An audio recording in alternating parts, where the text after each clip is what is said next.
एक तरफ पूरी दुनिया को कोरोना की वैक्सीन का इंतजार है, तो वैक्सीन बनाने वाली कंपनियों को एक कानून का इंतजार है।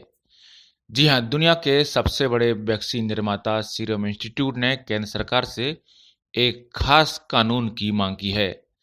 वैक्सीन बनाने वाली दुनिया की सबसे बड़ी company serum institute of India के सीईओ अदर पूनावाला ने सरकार से वैक्सीन निर्माताओं को मुकदमेबाजी से सुरक्षा प्रदान करने की मांग की है।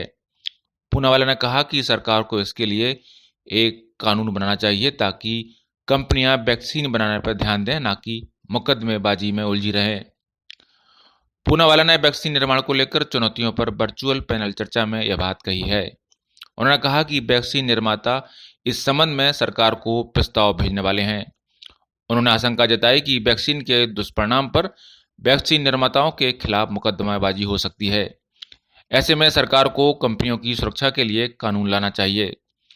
उन्होंने यह भी कहा कि कोवैक्स और अन्य देशों में इस संबंध में पहले ही चर्चाएं शुरू हो गई हैं। पूनावाला ने यह भी कहा कि खासकर यह अहम है कि सिर्फ महामारी के दौरान वैक्सीन निर्माताओं को मुकदमेबाजी से सुरक्षा देनी चाहिए।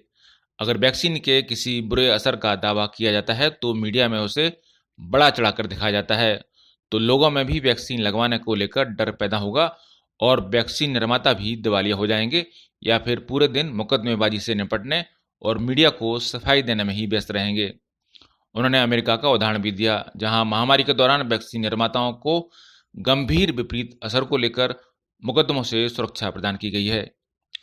पूनावाला का यह बयान इस मायने में अहम है क्योंकि पिछले महीने सीरम इंस्टीट्यूट की कोरोना वैक्सीन कोविशील्ड के क्लिनिकल ट्रायल में हिस्सा लेने वाले एक वॉलंटियर ने दावा किया था कि वैक्सीन लगवाने के बाद उसे गंभीर न्यूरोलॉजिकल साइड इफेक्ट्स हुए थे।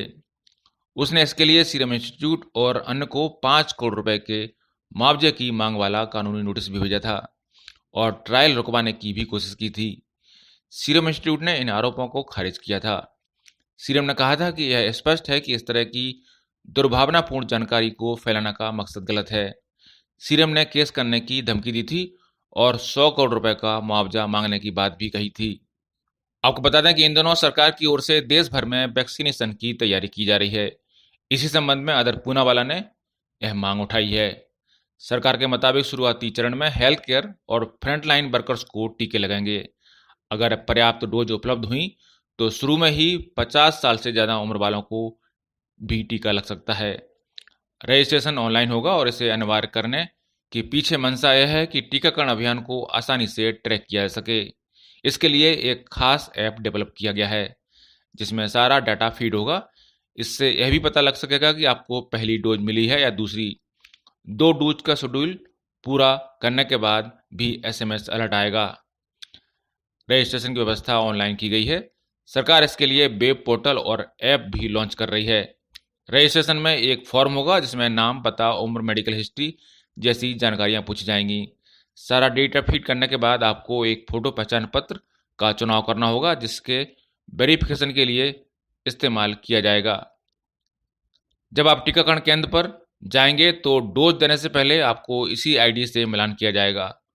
फॉर्म सबमिट करने पर आपके रजिस्टर्ड मोबाइल नंबर पर एसएमएस पहुंच जाएगा। फिर आपको टीकाकरण शेड्यूल का एसएमएस आने का इंतजार करना है। सरकार वैक्सीन की उपलब्धता और प्रायोरिटी लिस्ट में आपकी पोजीशन के आधार पर टीकाकरण का शेड्यूल बना रही है।